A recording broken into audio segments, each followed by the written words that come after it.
আসসালামু আলাইকুম। 18 বাংলার সংবাদে সবাইকে স্বাগত জানাচ্ছি। আমি শারমিন সালাম। শুরুতেই বিআরবি কেবলস সংবাদ শিরোনাম। আগামী 12 ফেব্রুয়ারি ত্রয়োদশ জাতীয় সংসদ নির্বাচন ও গণভোট। জাতির উদ্দেশ্যে ভাষণে প্রধান নির্বাচন কমিশনার। মনোনয়নপত্র জমার শেষ দিন 29 ডিসেম্বর। তফসিল ঘোষণায় সন্তুষ্ট বিএনপি, স্বাগত জানালো জামাত। নির্বাচন আয়োজনে নিরপেক্ষতার ঘাটতি দেখছে এনসিপি। তাৎক্ষণিক প্রতিক্রিয়া রাজনৈতিক দলের নেতারা।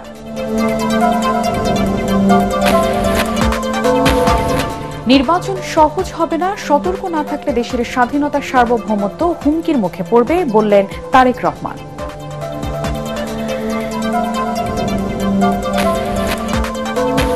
সুপ্রিম কোর্ট সচিবালয়ের উদ্বোধন করলেন প্রধান বিচারপতি। আইনের শাসন ও গণতন্ত্র বজায় রাখার আহ্বান। বিচার বিভাগ রাজনৈতিক প্রভাবমুক্ত হল আইন উপদেষ্টা। জোট করলেও নিজ দলীয় প্রতীকেই ভোট করতে হবে দলগুলোকে, হাইকোর্টের রায়, রুল খারিজ।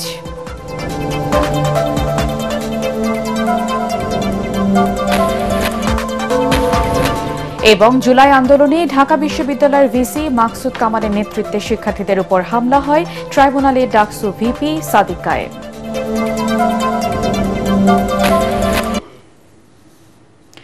শুনছিলেন বিআরবি কেবলস সংবাদ শিরোনাম। এবারে বিস্তারিত। আগামী 12 ফেব্রুয়ারি অনুষ্ঠিত হবে ত্রয়োদশ জাতীয় সংসদ নির্বাচন ও গণভোট। প্রার্থী হতে মনোনয়নপত্র জমা দিতে হবে 30 ডিসেম্বরের মধ্যে। জাতির উদ্দেশ্যে দেয়া ভাষণের মাধ্যমে নির্বাচনের তফসিল ঘোষণা করেছেন প্রধান নির্বাচন কমিশনার এএমএম নাসির উদ্দিন। সকাল 7:30 থেকে বিকেল 4:30 পর্যন্ত চলবে টানা ভোট গ্রহণ। উৎসব মুখর শান্তিপূর্ণ নির্বাচন আয়োজনে সবাইকে আচরণবিধি মেনে চলার আহ্বান জানান সিইসি। বলেন, দৃঢ়তা ও নিরপেক্ষভাবে দায়িত্ব পালন করবে ইসি। তফসিল ঘোষণা করায় নির্বাচন কমিশনকে শুভেচ্ছা জানিয়েছেন প্রধান উপদেষ্টা ডক্টর মোহাম্মদ ইউনূস। বিস্তারিত জানাচ্ছেন একরামুল হক সায়েম। 2026 সালের ফেব্রুয়ারি মাসের 12 তারিখ রোজ বৃহস্পতিবার 300 আসনে ত্রয়োদশ জাতীয় সংসদ সাধারণ নির্বাচন এবং একই সাথে জুলাই জাতীয় সনদ সংবিধান সংস্কার বাস্তবায়ন আদেশ 2025-এর উপর গণভোট অনুষ্ঠিত হবে। নানা জল্পনা কল্পনার অবসান ঘটিয়ে অবশেষে ভোটের ট্রেনে উঠল দেশ। ইতিহাসে প্রথমবারের মতো একই দিনে অনুষ্ঠিত হতে যাচ্ছে গণভোট ও জাতীয় সংসদ নির্বাচন। জাতির উদ্দেশ্যে দেয়া ভাষণের মাধ্যমে দুটি নির্বাচনের তফসিল ঘোষণা করলেন প্রধান নির্বাচন কমিশনার এএমএম নাসির উদ্দিন। ত্রয়োদশ জাতীয় সংসদ নির্বাচনের জন্য মনোনয়নপত্র দাখিলের শেষ তারিখ আগামী 29 ডিসেম্বর 2025 রোজ সোমবার।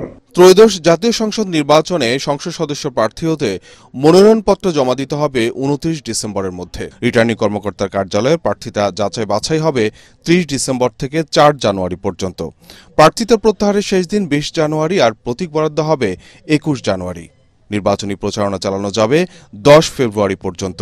প্রার্থিতা প্রত্যাহারের শেষ তারিখ 20 জানুয়ারি 2026 রোজ মঙ্গলবার। রিটার্নিং অফিসার কর্তৃক চূড়ান্ত প্রার্থী তালিকা প্রকাশ ও প্রতীক বরাদ্দ 21 জানুয়ারি 2026 তারিখ রোজ বুধবার। প্রধান নির্বাচন কমিশনার বলেন, গণভোট আর জাতীয় নির্বাচন একসাথে আয়োজন নতুন এক অভিজ্ঞতা।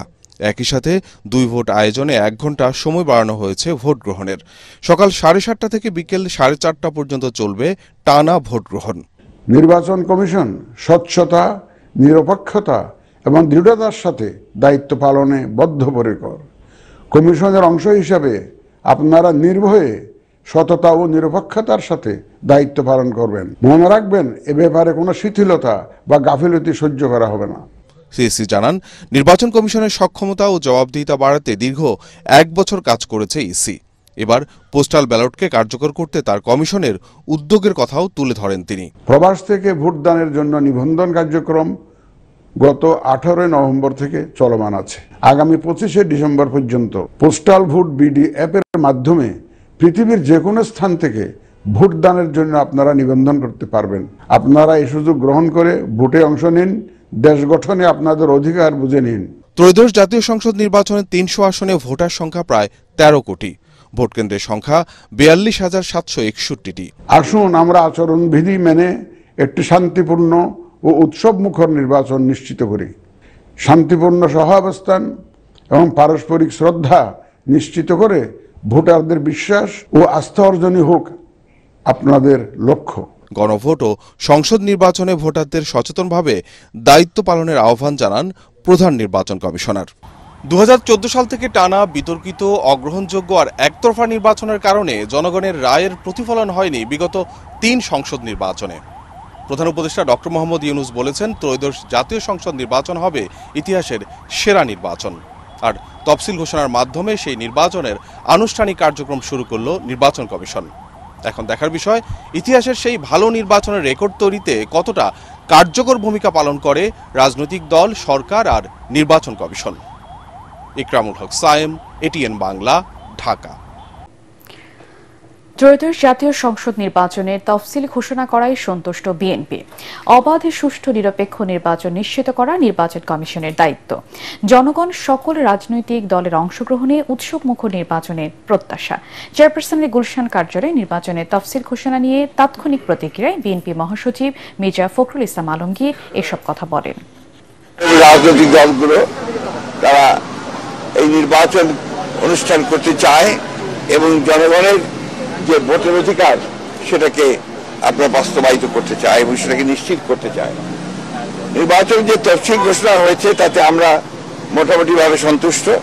শব্দের একটা এদিক ওদিক থাকতে পারে, সে বিষয়গুলো আমি খুব বেশি বড় করে দেখি না। মূল বিষয়টা হচ্ছে যে আজকে 2026 সালের ফেব্রুয়ারির 12 তারিখে যে নির্বাচনের ঘোষণা হয়েছে, একই সঙ্গে জাতীয় সংসদ নির্বাচন এবং গণভোটের নির্বাচন, যেটা আমি মনে করি যে বাংলাদেশের রাজনৈতিক ইতিহাসে নিঃসন্দেহে একটি অত্যন্ত বড় উল্লেখযোগ্য একটা ঘটনা। ত্রয়োদশ জাতীয় সংসদ নির্বাচনের তফসিল ঘোষণাকে স্বাগত জানিয়েছে জামাত। নির্বাচন নিয়ে যে অনিশ্চয়তা ছিল, তফসিল ঘোষণার মধ্য দিয়ে তা কেটে গেছে বলেও মনে করে দলটি। আগামী নির্বাচন যাতে কোনোভাবেই অতীতের মতো না হয় সে বিষয়ে নির্বাচন কমিশন সজাগ থাকবে। সুষ্ঠু পরিবেশে দেশের মানুষ ভোট দেবে বলেও আশা করে জামাত ইসলামী। জামাতের মুখপাত্র ইহসানুল মাহবুব জুবায়ের এসব কথা জানান। আজকের প্রধান নির্বাচন কমিশনারের ঘোষণার মাধ্যমে সেই সংশয়ের অবসান হয়েছে। আগামী 2026-এর 12 ফেব্রুয়ারি আপনারা জানেন বাংলাদেশ জাতীয় সংসদের 300 আসন নির্বাচন অনুষ্ঠিত হবে। আমরা জাতির সাথে সাথে আমরাও মোবারকবাদ জানাচ্ছি এবং এই ঘোষণাকে আমরা স্বাগত জানাচ্ছি।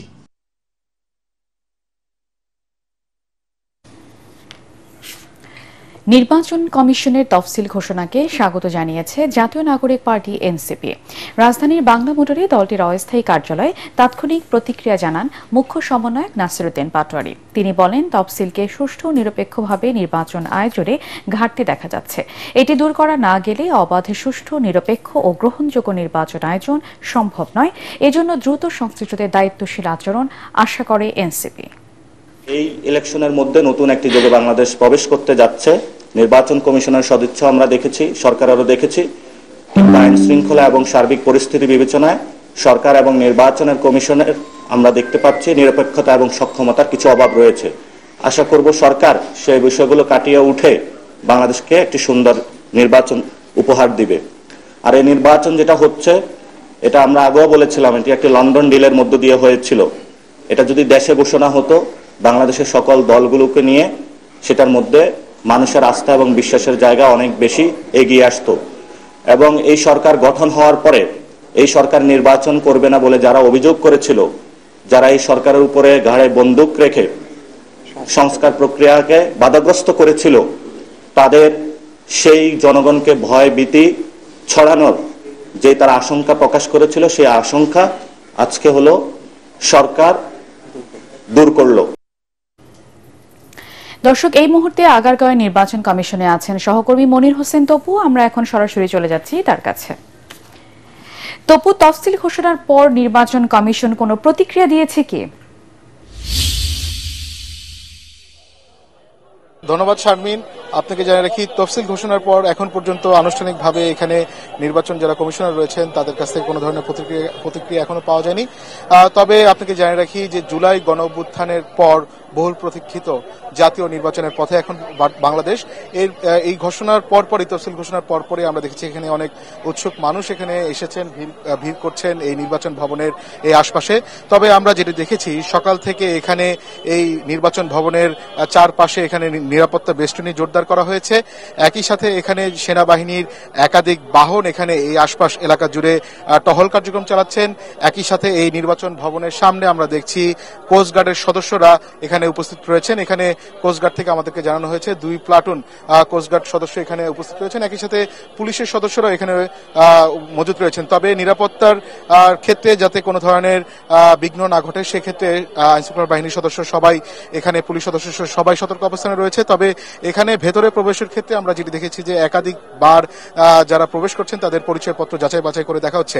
তবে এই তফসিল ঘোষণার পর থেকে আমরা যেটি দেখেছি মানুষ নতুন করে আশার আলো দেখছেন, গণতান্ত্রিক ধারায় যাতে বাংলাদেশ ফিরতে পারে, সেদিকে যাতে কার্যক্রম পরিচালনা করতে পারে সেই ধরনের প্রতিক্রিয়া জানাচ্ছেন এখানে সাধারণ যারা ভোটার রয়েছেন, তরুণ ভোটার যারা রয়েছেন তারা আমাদেরকে এটি জানিয়েছেন। তবে তাদের প্রত্যাশা রয়েছে যে যেহেতু আগামী 12 ফেব্রুয়ারি জাতীয় নির্বাচন এবং গণভোট অনুষ্ঠিত হবে, সেই নির্বাচন যাতে সুষ্ঠু এবং সুন্দর পরিবেশে যাতে অনুষ্ঠিত হতে পারে, ভোটাররা যেন তাদের ভোটাধিকার প্রয়োগ করতে পারে, সেক্ষেত্রে যাতে নির্বাচন কমিশন সব ধরনের ব্যবস্থা গ্রহণ করে, এমনটাই প্রত্যাশা তরুণ ভোটার সহ যারা এখানে উপস্থিত রয়েছেন তারা আমাদেরকে জানিয়েছেন। তবে সবকিছু ঠিকঠাক থাকলে হয়তো যে আগামী 12 ফেব্রুয়ারি জাতীয় নির্বাচনের পর আমরা নতুন একটি সরকার বাংলাদেশে দায়িত্ব গ্রহণ করবেন এমন। তপু, আপনাকে ধন্যবাদ। দর্শক, আগারগাঁও নির্বাচন কমিশন থেকে আমাদের সাথে যুক্ত হয়েছিলেন সহকর্মী মনির হোসেন তপু। কয়েকটি সংসদীয় আসনের সীমানা নিয়ে আদালতের রায় নির্বাচন কমিশনের ক্ষমতাকে প্রশ্নবিদ্ধ করছে বলে মন্তব্য করেছেন সিনিয়র ইসি সচিব আক্তার আহমেদ। এক ব্রিফিংয়ে তিনি বলেন, আদালতের রায় পাওয়ার পর সংশ্লিষ্ট আসনগুলোর বিষয়ে ব্যবস্থা নেওয়া হবে। ত্রয়োদশ সংসদ নির্বাচন ও গণভোটে সবার জন্য সমান সুযোগ নিশ্চিতে প্রশাসনের রদবদল সহ প্রয়োজনীয় সব ধরনের ব্যবস্থা নেওয়ার কথাও জানান তিনি। ইমদাদুল্লাহ বাবুর রিপোর্ট। ত্রয়োদশ জাতীয় সংসদ নির্বাচনকে ঘিরে 300 সংসদীয় আসনের সীমানার গেজেট গত 10 সেপ্টেম্বর প্রকাশ করে নির্বাচন কমিশন। এতে বাগেরহাটের 4টি আসন থেকে 1টি কমিয়ে 3টি করা হয়, আর গাজীপুরে 1টি আসন বাড়িয়ে 6টি করা হয়। ফরিদপুর 4 আসনের ভাঙা উপজেলা থেকে আলগি ও হামিরদি ইউনিয়ন দুটিকে ফরিদপুর 2 আসনের নগকান্দা উপজেলার সঙ্গে যুক্ত করা হয়। এসব সীমানা পুনর্নির্ধারণ নিয়ে দেখা দেয় বিরোধ, যা গড়ায় উচ্চ আদালতে। করা হয় প্রায় 3 ডজন মামলা। এর মধ্যে বেশ কয়েকটি আসনের সীমানা পুনর্নির্ধারণ অবৈধ ঘোষণা করে আদালত। রাজধানীর আগারগাঁওয়ে ব্রিফিংয়ে সীমানা সংক্রান্ত আদালতের অভিযোগ গ্রহণ নিয়ে হতাশা প্রকাশ করেন ইসির সিনিয়র সচিব আক্তার হোসেন। রায়গুলো আমাদের ক্ষমতাকে খর্ব করছে কিনা আপনারা যদি বলেন তাহলে এক অর্থে এটা একটা প্রশ্নবিদ্ধ অবস্থানে আছে। খর্ব আর প্রশ্নবিদ্ধের ভিতরে পার্থক্য আছে। খর্বটা হচ্ছে বাতিল আর প্রশ্নবিদ্ধ হচ্ছে কোয়েশ্চনেবল, যেটা which can be challenged. EC সচিব আরো বলেন, নির্বাচনী আচরণ বিধি সহ বেশ কিছু পরিপত্র এরই মধ্যে তৈরি করা হয়েছে। তফসিল ঘোষণার সাথে সাথে কতগুলো পরিপত্র দেওয়া হয় এবং সেই পরিপত্রগুলো রেডি করা আছে। লেভেল প্লেয়িং ফিল্ডের ক্ষেত্রে যে বিষয়গুলো প্রাসঙ্গিক হবে আমরা সবটুকুই নিশ্চয়ই নিশ্চিত করব। যারা এর সাথে জড়িত রাজনৈতিক দলের তাদেরও সদিচ্ছার ব্যাপার থাকতে প্রাসঙ্গিক। কেউ যদি না মানেন তাহলে তার জন্য আইনগতভাবে যে ব্যবস্থাটা আছে সেটা নেওয়া হবে। রদবদল একটা চলমান প্রক্রিয়া, সেক্ষেত্রে নির্বাচন কমিশনের অনুমতি যদি যেটা প্রাসঙ্গিক হবে তারা সেভাবে নেবেন। প্রবাসে আনুমানিক 1,05,00,000 ভোটার আছেন তথ্য দিয়ে আক্তার আহমেদ বলেন, পোস্টাল ব্যালটে ভোট দেওয়ার জন্য এ পর্যন্ত 3,10,414 জন নিবন্ধন করেছেন। ইমদাদুল্লাহ বাবু, ATN বাংলা, ঢাকা। অনেকেই মিথ্যা আশ্বাস দিয়ে মানুষকে বিভ্রান্ত করার চেষ্টা করছে, তবে বিএনপি বাস্তবতার নিরিখে দেশ করার পরিকল্পনা নিয়ে এগিয়ে যাচ্ছে বলে মন্তব্য করেছেন দলের ভারপ্রাপ্ত চেয়ারম্যান তারেক রহমান। বিএনপির দেশ করার পরিকল্পনা শীর্ষ কর্মশালায় নেতাকর্মীদের উদ্দেশ্যে তিনি বলেন, আগামী নির্বাচন সহজ হবে না, সতর্ক না থাকলে দেশের স্বাধীনতার সার্বভৌমত্ব হুমকির মুখে পড়বে। কামরুজ্জামান রাজীবের রিপোর্ট। রাজধানীর কৃষিবিদ ইনস্টিটিউশন মিলনায়তনে বিএনপির দেশ গড়ার পরিকল্পনা শীর্ষক কর্মশালায় ধারাবাহিকভাবে নেতাকর্মীদের সামনে তুলে ধরা হচ্ছে খাত ভিত্তিক পরিকল্পনার রূপকল্প। পঞ্চম দিনের কর্মশালার উদ্বোধন করেন দলের মহাসচিব মির্জা ফখরুল ইসলাম আলমগীর। এ সময় তিনি অপশক্তিকে রুখে দেওয়ার আহ্বান জানিয়ে তিনি বলেন, খুব শিগগিরই আসছেন তারেক রহমান, তার নেতৃত্বে বদলে যাবে দেশ। আমাদের নেতা খুব শিগগিরই আমাদের মাঝে আসবেন। যেদিন বাংলাদেশে পা দেবেন সেদিন যেন সমগ্র বাংলাদেশ কেঁপে ওঠে বন্ধুগণ। আমরা সেই দিন আমরা গোটা বাংলাদেশের চেহারাকে বদলে দিতে চাই। আজকে মানুষকে বিভ্রান্ত করে এবং দুর্ভাগ্যজনক ভাবে আমাদের প্রিয় ধর্মকে ব্যবহার করে তারা আজকে বাংলাদেশের মানুষকে বিভ্রান্ত করতে চাইছে। এতে ভার্চুয়ালি যুক্ত হয়ে তারেক রহমান বলেন, সব শ্রেণীর মানুষের জন্য সুযোগ তৈরি করতে চায় বিএনপি। দেশ গড়ার পরিকল্পনা বাস্তবায়নে জনগণ অবশ্যই বিএনপিকে সুযোগ দেবে আশা প্রকাশ করেন তিনি।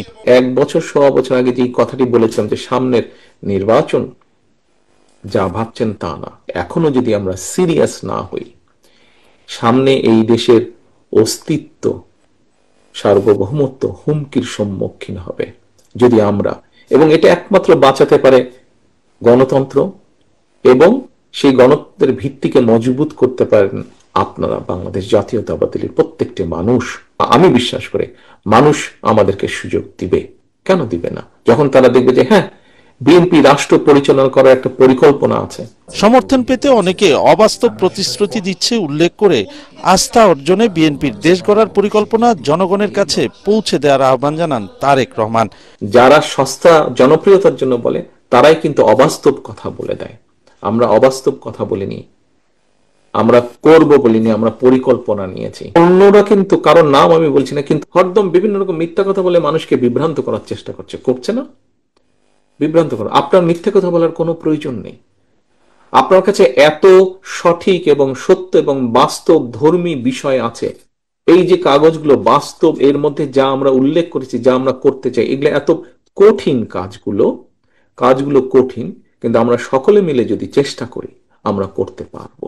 বিএনপির ভারপ্রাপ্ত চেয়ারম্যান বলেন, গণতন্ত্রের ভিত্তি স্থাপনের মধ্য দিয়ে সব ষড়যন্ত্র মোকাবেলা করতে হবে। কামরুজ্জামান রাজীব, এটিএন বাংলা, ঢাকা। স্বাধীন বিচার বিভাগ প্রতিষ্ঠায় সর্বোচ্চ আদালতের রায়ের ২৬ বছর পর যাত্রা শুরু হল সুপ্রিম কোর্ট সচিবালয়ের। বিচার বিভাগের জন্য আলাদা সচিবালয়ের উদ্বোধন করে প্রধান বিচারপতি সৈয়দ রেফাত আহমেদ আইনের শাসন ও গণতন্ত্র বজায় রাখতে আগামীতে নির্বাচিত সরকার সহ সংশ্লিষ্টদের প্রতি আহ্বান জানান। এ সময় আইন উপদেষ্টা আসিফ নজরুল বলেন, এই সচিবালয়ের মাধ্যমে বিচার বিভাগ রাজনৈতিক প্রভাব মুক্ত হল। বিস্তারিত জানাচ্ছেন হুমায়ুন চিশতি। বিচার বিভাগকে নির্বাহী বিভাগের প্রভাবমুক্ত করতে 1995 সালে মামলা করেন বিসিএস বিচার অ্যাসোসিয়েশনের তখনকার মহাসচিব মাজদার হোসেন ও তার সহকর্মীরা। এর প্রেক্ষিতে 1999 সালে আপিল বিভাগ নির্বাহী বিভাগ থেকে বিচার বিভাগকে আলাদা করার ঐতিহাসিক সিদ্ধান্ত দেয়। অনেক চড়াই উতরাই পেরিয়ে 2007 সালের 1 নভেম্বর নির্বাহী বিভাগ থেকে পৃথক হয় বিচার বিভাগ, কিন্তু আলাদা সচিবালয় গঠন করেনি কোনো সরকার। আপিল বিভাগের ওই রায় বাস্তবায়নে গত 30 নভেম্বর সুপ্রিম কোর্ট সচিবালয় অধ্যাদেশ জারি করে বর্তমান সরকার। পরদিন সুপ্রিম কোর্টের রেজিস্ট্রার জেনারেল হাবিবুর রহমান সিদ্দিকীকে সুপ্রিম কোর্ট সচিবালয়ের সচিব হিসেবে অতিরিক্ত দায়িত্ব দেওয়া হয়। ইতোমধ্যে সচিবালয়ের কর্মকর্তা কর্মচারী পদে নিয়োগের জন্য 489টি পদ সৃষ্টির সিদ্ধান্ত নেওয়া হয়েছে। সুপ্রিম কোর্টের প্রশাসনিক ভবন 4 এর দ্বিতীয় তলার 2টি কক্ষে আপাতত সচিবালয়ের কার্যক্রম চলবে। বৃহস্পতিবার দুপুরে সুপ্রিম কোর্ট সচিবালয় উদ্বোধন করেন প্রধান বিচারপতি সৈয়দ রেফাত আহমেদ। আমাদের সাংবিধানিক ক্ষমতা বিচার কার্য পরিচালনা করা এবং বিচার ব্যবস্থা পরিচালনা করা, সেটা কিন্তু সবকিছু কনসেন্ট্রেটেড হয়ে গেল সুপ্রিম কোর্টের কাছে। সবার কাছে আমার আহ্বান রইল, আগামীতে যে নির্বাচিত সরকার আসবেন তাদের তো বটেই, এবং আমাদের যত স্টেক হোল্ডার আছে তাদের সবাইকে এই যে ধারাবাহিকতা, এই সচিবালয়ের ধারাবাহিকতা, আইনের শাসন বজায় রাখা, গণতন্ত্রকে বজায় রাখা, এই ধারাবাহিকতা যেন অটল থাকে। এ সময় আইন উপদেষ্টা আসিফ নজরুল বলেন, এই সচিবালয় প্রতিষ্ঠার পর এখন থেকে আর রাজনৈতিক সরকার বিচার বিভাগে হস্তক্ষেপ করতে পারবে না। আজকে বাংলাদেশে বিচার বিভাগের স্বাধীনতা প্রতিষ্ঠা, আইনের শাসন প্রতিষ্ঠা এবং মানবাধিকার প্রতিষ্ঠার পথে একটা ঐতিহাসিক দিন। কিছু কোন মামলাটা আগে শুনানি হবে, কোন মামলা হবে না, বিচারকদের পোস্টিং, পদোন্নতি, বদলি সমস্ত কিছু রাজনৈতিক প্রভাবের মাধ্যমে নিয়ন্ত্রণ করা হতো। এখন আর রাজনৈতিক প্রভাব থাকবে না। এটা আইন মন্ত্রণালয়ের কাছ থেকে সম্পূর্ণভাবে বাংলাদেশের সুপ্রিম কোর্টে যে প্রধান বিচারপতি আছেন ওনার নেতৃত্বে যে সচিবালয় আছে সেখানে ন্যস্ত করা হয়েছে। আগামীতে আমরা বিশ্বাস করি এই সচিবালয় বাংলাদেশে আইনের শাসন প্রতিষ্ঠার পথে একটা বিরাট ভূমিকা রাখবে। এর আগে সুপ্রিম কোর্টের মূল ভবনের দ্বিতীয় তলায় supreme court helpline centre office উদ্বোধন করেন প্রধান বিচারপতি। হুমায়ুন চিস্তি, এটিএন বাংলা, ঢাকা। জোট করলেও ভোট করতে হবে নিজ দলীয় প্রতীকেই। আসন্ন জাতীয় সংসদ নির্বাচনে জোটবদ্ধ নির্বাচন করলেও নিজ দলীয় প্রতীকে নির্বাচনের বিধানের বৈধতা প্রশ্নে জারি করা রুল খারিজ করে দিয়েছে হাইকোর্ট। বিচারপতি ফাতেমা নজিব ও বিচারপতি ফাতেমা আনোয়ারের দ্বৈত বেঞ্চ এই রায় দেন। গত ২৬ নভেম্বর জোটবদ্ধ নির্বাচনে নিজ প্রতীকে নির্বাচন বিধান চ্যালেঞ্জ করে রিট করেন জাতীয়তাবাদী গণতান্ত্রিক আন্দোলন এনটিএম এর মহাসচিব মমিনুল ইসলাম। আগে কোনো দল জোটভুক্ত হয়ে নির্বাচনে অংশ নিলে তারা জোটের শরিক যে কোনো দলের প্রতীক নেয়ার সুযোগ পেত। গত ২৩ অক্টোবর উপদেষ্টা পরিষদের বৈঠকে আরপিও সংশোধন অধ্যাদেশের খসড়ার নীতিগত অনুমোদন দেয়া হয়। সচিবালয়ে কর্মরত চাকরিজীবীদের ২০% ভাতার দাবিতে আন্দোলনকারীদের ছত্রভঙ্গ করে দিয়েছে পুলিশ। এর মধ্যে ৪ জনকে পুলিশি হেফাজতে নেওয়া হয়েছে। পুলিশ বলছে এই আন্দোলনের পেছনে কোনো ষড়যন্ত্র আছে কিনা তা খতিয়ে দেখা হচ্ছে। এদিকে দাবি না মানলে রোববার থেকে কর্মবিরতির ঘোষণা দিয়েছে কর্মকর্তা কর্মচারী ঐক্য পরিষদ। বিস্তারিত জানাচ্ছেন ইয়াসিন রানা। ২০% ভাতার দাবিতে আন্দোলন করছে সচিবালয়ের কর্মকর্তা ও কর্মচারীরা। বুধবার অর্থ উপদেষ্টাকে অবরুদ্ধ রাখার প্রেক্ষিতে বৃহস্পতিবার দুপুর থেকেই নিরাপত্তা বাড়ানো হয় সচিবালয়ে। দুপুরের পর থেকেই সচিবালয়ে জড়ো হতে থাকে কর্মকর্তা কর্মচারীরা।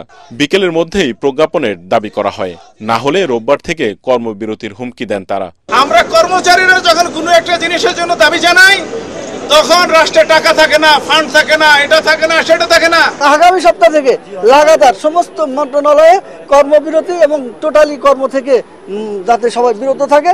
এ সময় পুলিশের পক্ষ থেকে মিছিল মিটিং করতে নিষেধ করা হলে উত্তেজনা ছড়িয়ে পড়ে। পুলিশ তাদের ছত্রভঙ্গ করে দেয়। আটক করা হয় কর্মকর্তা সংযুক্ত পরিষদের সভাপতি বাদিউল কবির, সহসভাপতি শাহিন গোলাম রব্বানী সহ ৪ জনকে।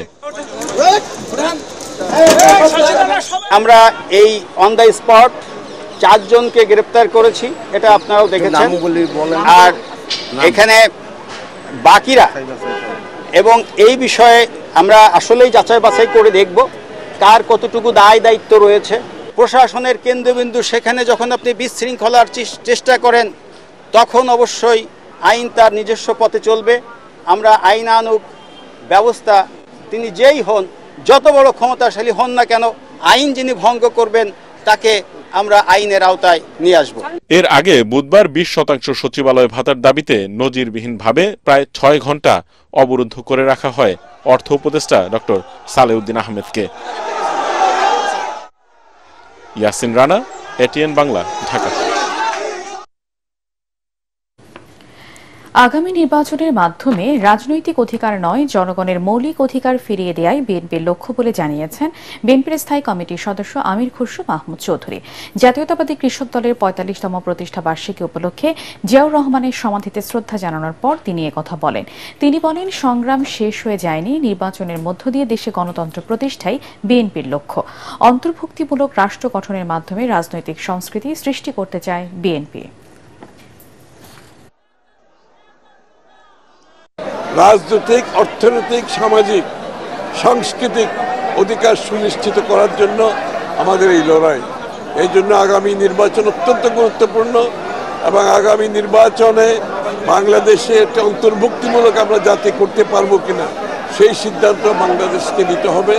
এবং আমাদের যে অন্তর্ভুক্তিমূলক দেশ, বাংলাদেশের জাতীয়তাবাদী চিন্তা ভাবনা যে দেশ, এটাকে আমরা পুনঃপ্রতিষ্ঠা করে বাংলাদেশকে একটি শান্তির নীড় করতে চাই। জুলাই গণ আন্দোলনে ঢাকা বিশ্ববিদ্যালয়ের শিক্ষার্থীদের উপর তৎকালীন ভিসি মাকসুদ কামালের নেতৃত্বে হামলা এবং নির্যাতন হয়েছিল। ওই নির্যাতন ও হামলার ঘটনায় মাকসুদ কামাল, ছাত্রলীগ ও যুবলীগের নেতৃবৃন্দ এবং ঢাবি তৎকালীন প্রশাসনে যারা ছিলেন তাদের মানবতা বিরোধী অপরাধের বিচার দাবি করেছেন ডাকসুর সহ সভাপতি সাদিক কায়েম। আন্তর্জাতিক অপরাধ ট্রাইব্যুনালের তদন্ত কর্মকর্তার কাছে ঢাকা বিশ্ববিদ্যালয়ের সাবেক ভিসি মাকসুদ কামাল ও আওয়ামী লীগের সাধারণ সম্পাদক ওবায়দুল কাদেরের 2 মামলায় জবানবন্দি দিয়ে সাংবাদিকদের তিনি এসব কথা বলেন।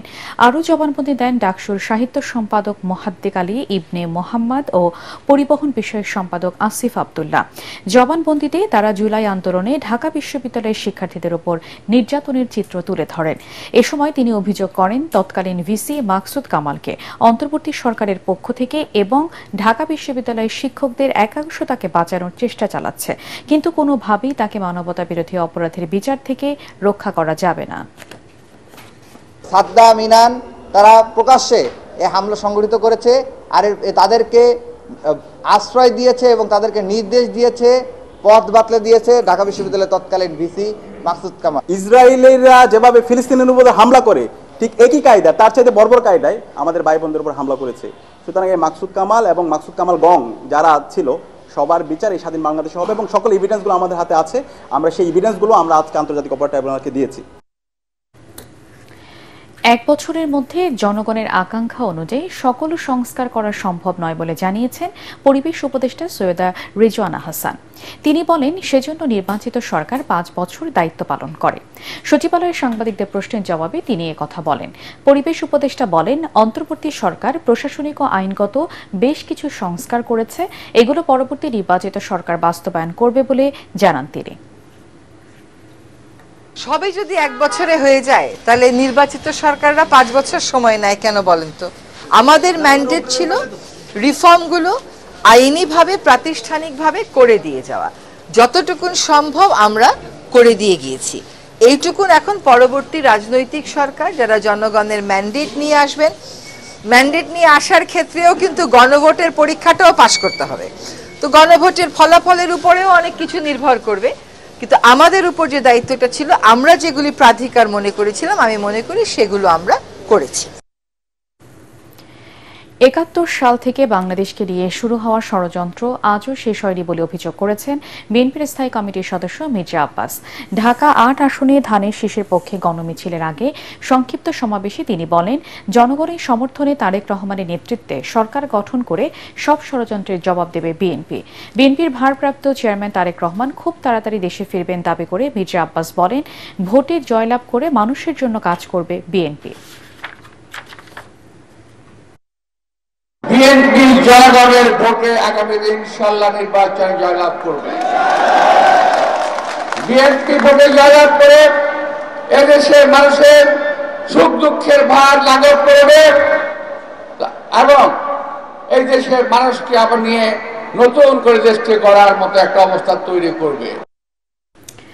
শিল্পনগরী ফতুল্লা থানা নিয়ে গঠিত নারায়ণগঞ্জ 4 আসনে পাড়া মহল্লা এখন প্রার্থী সমর্থকদের প্রচারণায় মুখর। ভোটাররা বলছেন এখানে বিসিক নগরী হওয়ার সত্ত্বেও সংকীর্ণ সড়ক, জলাবদ্ধতা এবং মশার উপদ্রবে অতিষ্ঠ এলাকার বাসিন্দারা। আসছে নির্বাচনে যিনি আসন থেকে বিজয়ী হবেন তাকে সমস্যাগুলোর সমাধান করতে হবে। নারায়ণগঞ্জ থেকে ফিরে রিপোর্ট করছেন মনির হোসেন তপু। জেলার 5টি আসনের মধ্যে ফতুল্লা থানা নিয়ে গঠিত নারায়ণগঞ্জ 4 আসনে 7টি ইউনিয়নে 6,27,000 ভোটার। যানজট, জলাবদ্ধতা, ডেঙ্গু, ধুলাবালি সহ নানা সমস্যায় জর্জরিত আসনটি। এ আসনে জামাতে ইসলামীর প্রার্থী ছাত্র শিবির কেন্দ্রীয় কমিটির সাবেক সভাপতি আব্দুল জব্বার এবং এনসিপির প্রার্থী দলটির কেন্দ্রীয় কমিটির যুগ্ম সদস্য সচিব আব্দুল্লাহ আল আমিন। এছাড়াও খেলাফত মজলিস সহ অন্যান্য দলের প্রার্থী রয়েছে। আপনিও জানেন নারায়ণগঞ্জ হচ্ছে ব্যাড ব্র্যান্ডিং এর শহর, মানে নেগেটিভ ব্র্যান্ডিং এর শহর। এটা আমরা পজিটিভ ব্র্যান্ডিং এর শহরে আনতে চাই। আমরা তরুণ প্রজন্ম, শিক্ষিত প্রজন্ম সামনে এসেছি একটা পরিবর্তন আনতে। পূর্বের গায়ের জোর, পূর্বের সন্ত্রাস, চাঁদাবাজি, ওই রাজনীতিটা আমরা আর নারায়ণগঞ্জে হোক এটা আমরা আর হইতে দিব না ইনশাআল্লাহ। শুধু নেতা পরিবর্তন হয়েছে, হ্যাঁ, এই কিশোর গ্যাংগুলো বিভিন্ন দলের লোকদের নেতৃত্বে এখন সংগঠিত হচ্ছে। এটা নির্বাচনকে প্রভাবিত করতে পারে, লোকাল এরিয়াগুলোতে ত্রাস সৃষ্টি করতে পারে, মব সৃষ্টি করতে পারে। আর 2 নম্বর বিষয়, বড় বড় সন্ত্রাসী যারা মামলা থেকে খালাস পেয়ে এখন বিভিন্ন দলের সাথে, বড় ভাইয়ের সাথে, ছোট ভাইয়ের সাথে ঘুরেফেরা করছে। এগুলো আমরা কনসার্ন, এগুলো আমরা প্রশাসনকে জানানোর জন্য চেষ্টা করছি। বিএনপি এখনো কোনো প্রার্থীর নাম ঘোষণা করেনি, তবে বিএনপির সাবেক সংসদ সদস্য মোহাম্মদ আলী সহ 3 জন এই আসনে মনোনয়ন প্রত্যাশী। তৃণমূলের নেতৃবৃন্দ যারা আছেন এবং আমরা যারা এমপি নির্বাচন করার জন্য যারা প্রস্তুত হয়েছেন সবাইকে আমি ধন্যবাদ জানাই, আহ্বান জানাই, কিন্তু আপনারা ধানের শীষের বাইরে কেউ যাবেন না এটা বলে আমি আশা করতেছি। নেতাকর্মীরা মনে করছেন জোটের প্রার্থীর জন্য এই আসনটি ছেড়ে দেওয়া হতে পারে। সেক্ষেত্রে জমিয়তে উলামায়ে ইসলামের যুগ্ম মহাসচিব মনির হোসেন কাশমি প্রার্থী হতে পারেন। Monir Hossain Tapu, ATN Bangla, Narayanganj.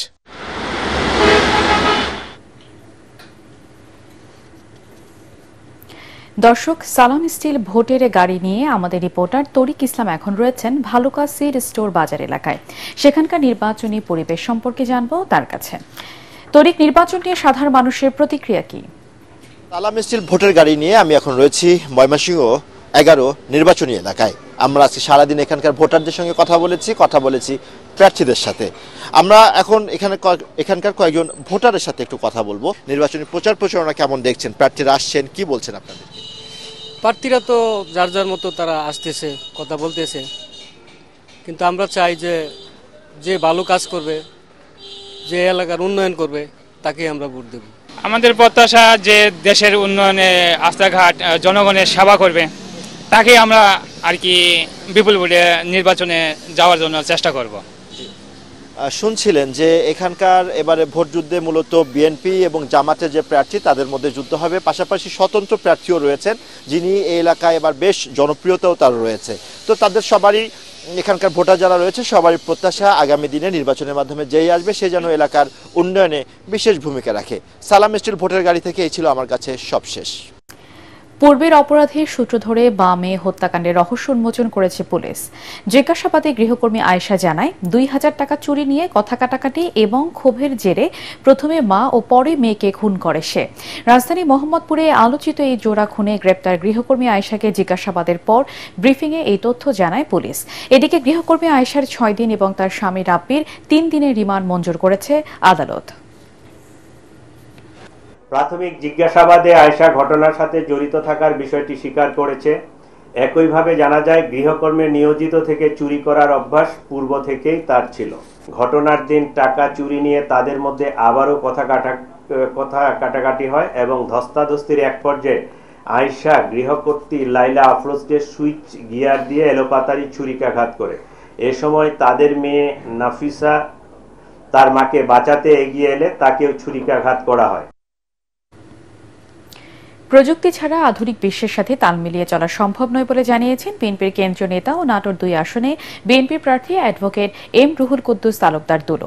Natore IT O incubation সেন্টারে কারিগরি শিক্ষা বোর্ডের অধীনে আইটি প্রশিক্ষণার্থীদের মাঝে কোর্স সমাপনী শেষে সনদ বিতরণ অনুষ্ঠানে তিনি কথা বলেন। প্রযুক্তির সহায়তায় তরুণ সমাজকে প্রযুক্তি নির্ভর আগামীর সমৃদ্ধ বাংলাদেশ গড়ে তুলতে হবে বলেও জানান দুলো। এ সময় প্রযুক্তির অপব্যবহার করে প্রোপাগান্ডা ও অপপ্রচার রোধে জাতীয়তাবাদী শক্তির তরুণ সমাজকে এগিয়ে আসার আহ্বান জানান বিএনপির এই নেতা। পৃথিবীতে টিকে থাকতে হলে প্রযুক্তির বিকল্প নেই। ঘরে বসে থেকে ডলার, বাড়িতে বসে থেকে পাউন্ড, বাড়িতে বসে টাকা ইনকাম করা এর থেকে সহজ উপায় আর পৃথিবীতে নাই। তোমরা ঘরে বসে থেকে এই কম্পিউটার ট্রেডিং এর মাধ্যমে হাজার হাজার লক্ষ লক্ষ ডলার তোমরা ঘরে বসে থেকে ইনকাম করতে পারো। শিল্প ও কৃষির বিশেলে গড়ে ওঠা ধামরাই ঢাকা 19 আসন। নির্বাচনী উত্তাপে ছোঁয়া লেগেছে এখানেও। প্রার্থীদের গণমিছিল, উঠান বৈঠক ও মাইকিং সব মিলিয়ে নির্বাচনের আমেজ ছড়িয়ে পড়েছে পুরো এলাকা জুড়ে। তবে এখনো পর্যন্ত এই আসন থেকে বিএনপির পক্ষ থেকে কাউকে দেয়া হয়নি মনোনয়ন। খায়রুল ইসলামের রিপোর্ট। ঢাকার খুব কাছেই প্রায় 307 বর্গ কিলোমিটার নিয়ে গঠিত ধামরাই উপজেলা। এখানে রয়েছে একটি পৌরসভা ও 16টি ইউনিয়ন। 4.5 লাখ ভোটারের এই আসনটির 2/3 মানুষের প্রধান জীবিকা কৃষিকাজ। এ আসনটিতেও এখন বইতে শুরু করেছে ভোটের আমেজ। ভোটারদের মন জয়ে প্রার্থীরা সকাল থেকে রাত পর্যন্ত গণসংযোগে ব্যস্ত। কেউ বাজারে, কেউ কারখানায়, কেউ ভোটারদের দ্বারে দ্বারে গিয়ে দিচ্ছেন লিফলেট, দিচ্ছেন উন্নয়নেরও নানা প্রতিশ্রুতি।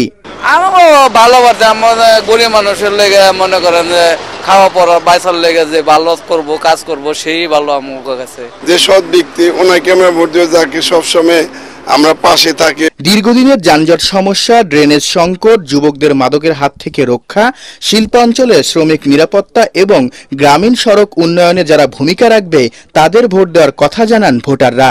মানুষের চিন্তা ভাবনা এখন মার্কার বাইরে চলে গেছে, যার জন্য ওনারা এলাকাতে পরিচিত থাকা সত্ত্বেও আমি মনে করি যে তারা এখন মানুষটাকে বেশি খুঁজতেছে, প্রাধান্য দিচ্ছে মার্কার থেকে মানুষটাকে। যে ঠিক আছে ওনারা গ্রহণযোগ্যতার বেশি, তো ঠিক আছে আমরা ওদিকেই ঝুঁকি।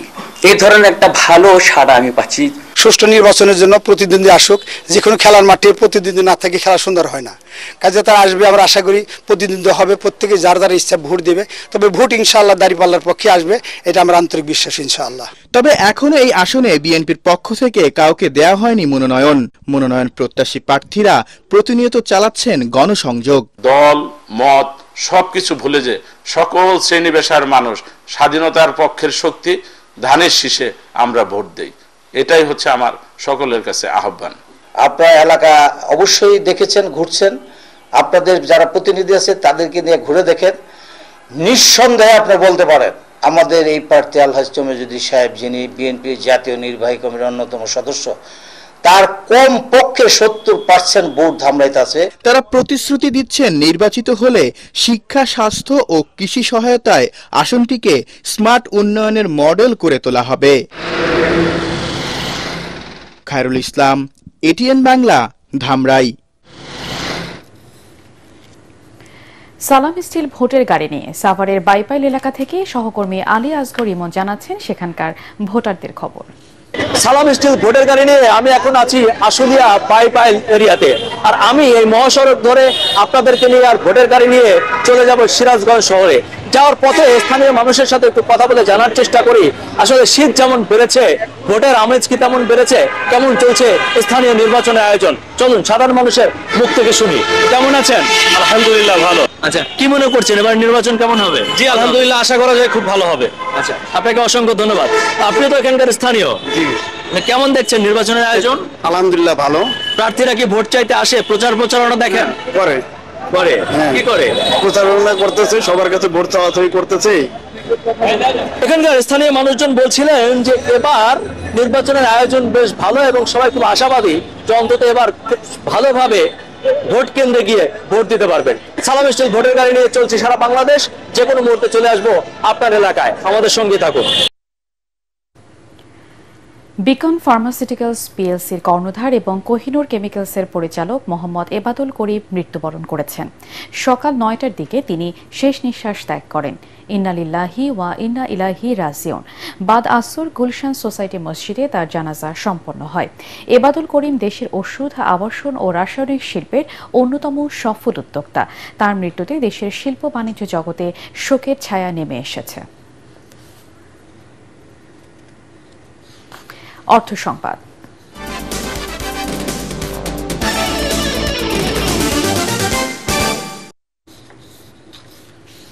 অনুষ্ঠিত হল ইসলামী ব্যাংক বাংলাদেশ পিএলসির 42তম বার্ষিক সাধারণ সভা।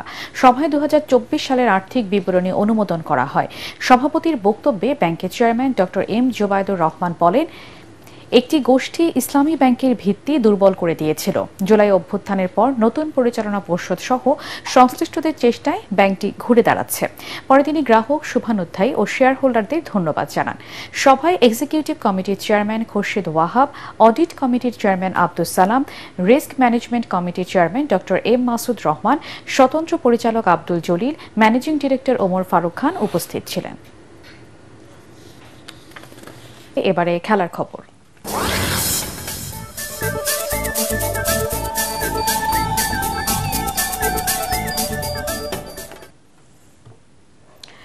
আসন্ন বাংলাদেশ প্রিমিয়ার লিগ বিপিএল এর নতুন দল নোয়াখালী এক্সপ্রেস ব্র্যান্ড অ্যাম্বাসেডর করেছেন জনপ্রিয় অভিনেতা জিয়াউল হক পলাশকে। এই উপলক্ষে রাজধানীর এক হোটেলে আয়োজিত সংবাদ সম্মেলনে পলাশ সহ উপস্থিত ছিলেন ফ্রাঞ্চাইজিটির চেয়ারম্যান তৌহিদুল হক তৌহিদ এবং ব্যবস্থাপনা পরিচালক বজলুর রহমান রতন। প্রথমবার বিপিএল খেলতে এসেই দেশি বিদেশি ক্রিকেটার নিয়ে শক্তিশালী দল গড়েছে নোয়াখালী। সংবাদ সম্মেলনে দলটির ব্যবস্থাপনা পরিচালক বজলুর রহমান রতন জানান, সবার মতামত নিয়েই দলের অধিনায়ক নির্বাচন করা হবে। অধিনায়ক হিসাবে এখন 2-3টা চয়েস আছে। এখন আমাদের খালেদ মাহমুদ সুজন, যেহেতু উনি কোচ হিসাবে আছেন, আমাদেরও একটা প্ল্যান আছে যে কোচ হিসাবে উনাকেও আমাদেরকে সাজেশন দেওয়ার আছে। আমরা চেষ্টা করব যে আমাদের সৌম্য সরকার আছে, জাকির আলী অনিককে আমরা অধিনায়ক হিসেবে আমার পছন্দ না। শেষ করার আগে বিআরবি কেবল সংবাদ শিরোনাম আরেকবার।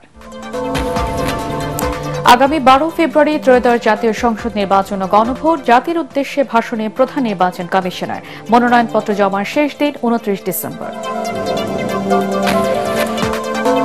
তফসিল ঘোষণায় সন্তুষ্ট বিএনপি, স্বাগত জানালো জামাত। নির্বাচন আয়োজনে নিরপেক্ষতার ঘাটতি দেখছে এনসিপি, তাৎক্ষণিক প্রতিক্রিয়া রাজনৈতিক দলের নেতারা।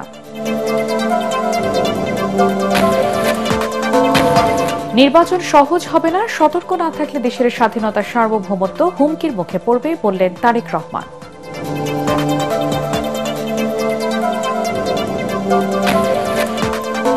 সুপ্রিম কোর্ট সচিবালয়ের উদ্বোধন করলেন প্রধান বিচারপতি। আইনের শাসন ও গণতন্ত্র বজায় রাখার আহ্বান। বিচার বিভাগ রাজনৈতিক প্রভাবমুক্ত হল আইন উপদেষ্টা। জোট করলেও নিজ দলীয় প্রতীকেই ভোট করতে হবে দলগুলোকে, হাইকোর্টের রায়, রুল খারিজ।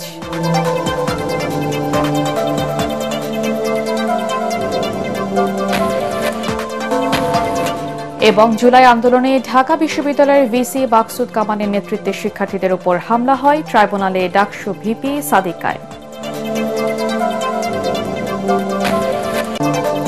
পরবর্তী সংবাদ দেখার আমন্ত্রণ জানিয়ে এখনকার মতো শেষ করছি। ATN বাংলা সংবাদ ইউটিউবে দেখতে ব্রাউজ করুন youtube/ATN Bangla News।